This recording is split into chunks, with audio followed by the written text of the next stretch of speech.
Do speakers that learn a speech by heart sound unnatural and robotic? To answer this question, let's examine the process of learning a speech from a script.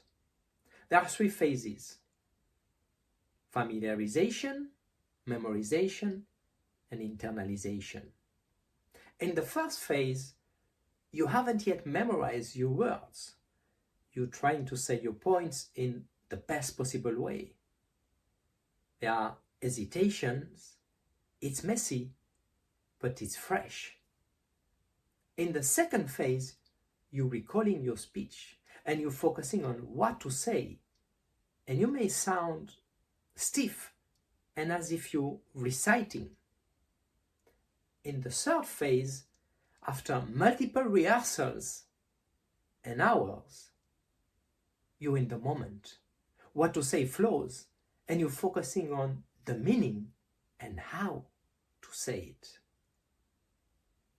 Still robotic? Keep going until it's not memorized, it's you.